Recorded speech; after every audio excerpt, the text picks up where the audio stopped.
m'appelle Camille, je suis charpentier de marine et je travaille dans une association d'ateliers partagés. En fait, on a eu l'idée à plusieurs de créer un atelier partagé suite à notre expérience de travail sur le chantier de l'Hermione, où on était plusieurs entreprises et plusieurs secteurs d'activité à travailler sur le même chantier. Donc on a vu l'émulation que ça donnait, les échanges et les astuces aussi qu'on pouvait se partager. Donc quand ce chantier s'est terminé, nous on a eu l'envie de continuer à travailler comme ça. Donc on a créé une association qui le permettait en fait, de mutualiser les espaces entre différentes activités. Ouais. Alors c'était dans la continuité du chantier de l'Hermione, c'était vraiment autre chose? Alors moi, il y a eu le chantier de l'Hermione et après je suis parti, j'ai travaillé dans la compagnie La Machine à Nantes qui fait des machines manèges et c'est pareil, c'est le même principe, c'est un grand atelier avec plein de corps de métier dedans. Donc voilà, ça a continué, j'ai continué là-dedans et quand je suis revenu à Rochefort, j'ai créé mon entreprise de réparation de bateaux.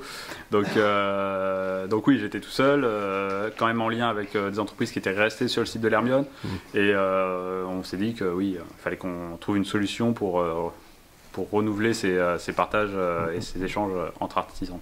Comment s'est passée ta formation? D'abord, tu as toujours fait de la charpente marine? Ouais. Alors moi, j'ai toujours voulu faire charpentier marine depuis tout petit. J'ai cherché quelles étaient les formations. J'ai trouvé une formation sur le bassin Arcachon en charpentier de marine, en BP. Enfin, à l'époque, c'était mention complémentaire.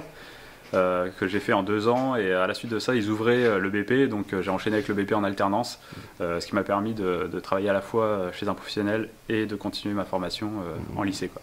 Yes. Donc j'ai travaillé dans le chantier de Alexandre Genoux à Foix, c'était le chantier Alexandre Genoux bateau-bois ça s'appelait. Donc il avait 2 ateliers, un atelier sur le site de l'Hermione où il faisait les bateaux, les annexes et l'aménagement intérieur de l'Hermione et un chantier à Foura où il faisait des bateaux en style planking, donc plus moderne, des lignes beaucoup plus modernes, des petits bateaux et donc voilà, j'ai pu voir les deux. Il faisait des bateaux à clin aussi en contreplaqué. C'est quoi la différence charpentier de marine et charpentier naval? Ah non, c'est pareil. C'est pareil, oui, c'est juste l'appellation qui change. Oui. Ouais, c'est ça. Et alors charpenterie de marine aussi si tu veux. Ouais. Voilà. Du coup, le gros de ton taf ici, c'est quoi? C'est de la restauration maintenant? Alors moi, à titre professionnel, mon entreprise, l'essentiel de mon activité, c'est la restauration de bateaux. C'est l'intervention pour réparer. C'est des bateaux qui sont inscrits, donc il y a un suivi historique avec la DRAC. C'est de ça reste de la charpente de marine, hein, mais il y a des techniques qu'ils n'avaient pas à l'époque qu'on n'utilisera pas du coup. Parce que du coup, le gros de ton travail, c'est sur de la restauration, tu n'as plus vraiment de commandes? Non, de construction de bateaux, il y en a. Alors moi, j'en propose pas, donc j'ai pas de modèle. Après, des gens qui viennent en me disant je voudrais ce type de bateau, il y en a quasiment plus. Hein. Ouais. Enfin, ici, il y en a. Moi, j'en ai pas eu en tout cas. D'accord. Après, moi, je vais proposer, je vais essayer de proposer des formations et des stages pour les amateurs, en fait, autour de construction de petites unités, comme le Périssoir qui est là, des choses comme ça, quoi. D'accord. Donc ça sera de la construction moderne, donc contreplaqué, époxy, et en très peu de jours, tu repars avec le bateau. Donc c'est intéressant. Qu'est-ce qui explique le fait qu'il n'y ait plus de demande de construction? C'est que les autres techniques sont trop. Alors déjà dans les bateaux, le marché est quand même assez saturé, hein. Il y a beaucoup d'occasions, ça décote très rapidement. Le bateau en bois, c'est à l'image de quelque chose qui demande beaucoup d'entretien, où il faut être toujours dessus. Alors c'est vrai parce que normalement un bateau, c'est pas juste une sortie 3 jours par an, mais voilà, et c'est à l'image d'être plus cher, alors que si en effet on sort régulièrement et qu'on fait du petit entretien assez régulièrement, ça coûte pas plus cher. Excellent. Mais bon. Et puis ça dépend du type de navigation qu'on veut, hein. Ça reste des bateaux qui sont un peu plus rustiques aussi un bateau en sortie d'usine avec tout le confort, le propulseur d'étrave et autres. Plus qu'à le mettre à l'eau puis naviguer quoi. C'est ça quoi. C'est ça. Les ateliers partagés, donc c'est une association, n'importe qui peut adhérer, peut venir faire du travail autour du bois ou du métal, d'autres activités aussi, mais des repair cafés ou des choses comme ça. L'idée c'est d'avoir à la fois des professionnels qui sont ici, qui utilisent l'atelier, et des amateurs, ce qui permet aux particuliers de récupérer en fait le savoir-faire un petit peu des professionnels, qu'il y ait des échanges et aussi qu'il y ait des échanges entre les professionnels de différents métiers, l'acier, le bois, Parce que vous n'êtes pas centré sur les bateaux, quoi. Non, pas du tout. Ouais. C'est vraiment... quand on était sur le site d'Hermione, c'était beaucoup plus de bateaux parce que le site faisait qu'on était un peu obligé de respecter ça. Ici, l'idée, c'est vraiment de s'ouvrir beaucoup plus à d'autres activités. Il y a des ébénistes, il y a un tourneur sur bois, alors là-bas il y a encore des forgerons, il y a des serruriers. Catam, ils vont bien ici oui. Enfin normalement c'est l'idée. Là-bas en fait le site comme il est, au milieu il n'y aura plus du tout d'atelier, il n'y aura plus rien en fait. D'accord. Donc pour l'instant il n'y a pas d'autre espace, donc l'idée c'est qu'ils vont arriver ici à un moment ou à un autre.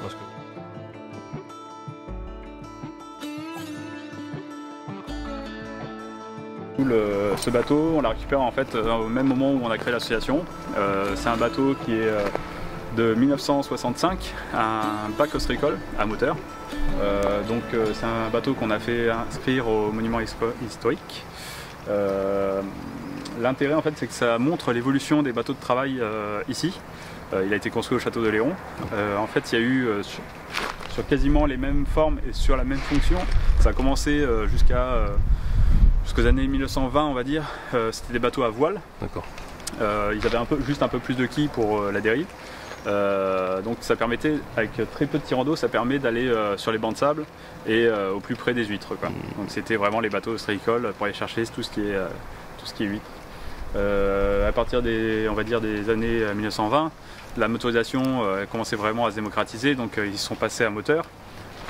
Donc ils ont raboté un peu la quille, ils ont mis le moteur à l'avant pour équilibrer le bateau et la cabine sur le moteur, parce que c'est des moteurs comment on dit,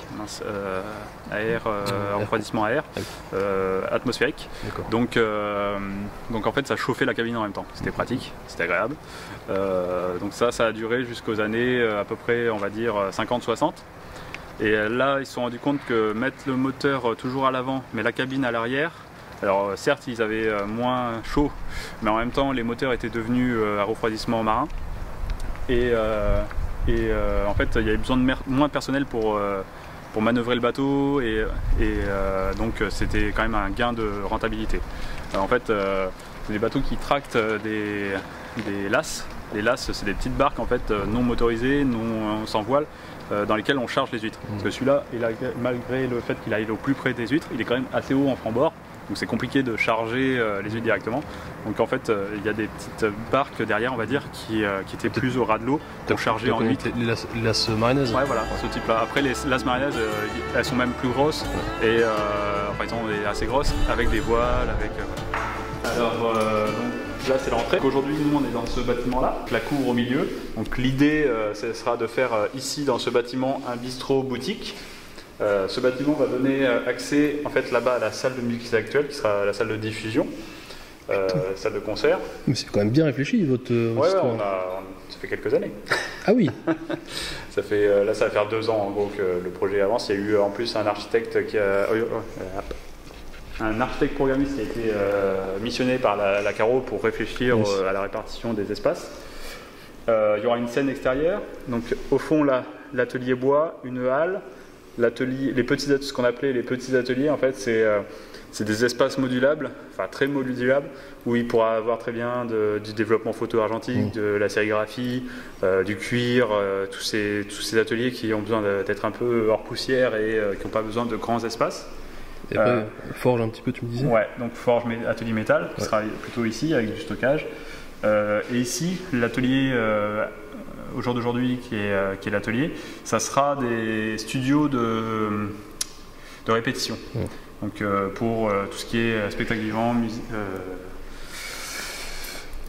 certainement Road School et tout ça. C'est pas encore, tout ça n'est pas encore complètement acté, mais vous avez un truc que tu appelles petits ateliers, c'est quoi? C'est un peu low-tech lab, Fab Lab, sans plus? Alors non, parce que pas forcément. Enfin, s'il y a la demande, nous en fait, l'idée des ateliers partagés, c'est de répondre à la demande. C'est-à-dire s'il y a plusieurs personnes qui souhaitent travailler sur une idée de un peu Fab Lab, nous, si on a les moyens, on va essayer de s'équiper et de répondre à leurs demandes. Ou en tout cas de trouver les partenaires qui pourront y répondre. Après, dans l'évolution des ateliers, nous, on souhaite acquérir un nouveau parc machine qui sera un peu plus performant, un peu plus adapté à accueillir beaucoup de monde. Une machine de découpe numérique pour pouvoir faire des projets en contreplaqué, assemblés, un peu différents. Pour pouvoir aussi que les professionnels qui viennent, qui sont des artisans, n'ont pas forcément l'habitude de travailler avec les outils numériques, et une amorce en fait dans ce domaine-là, et se rendre compte que y a plein de choses à faire même quand tu es artisan avec le numérique. On va s'associer avec le Fab Lab d'entreprise qui est à Rochefort. Pour eux, ils ont une expertise sur le prototypage.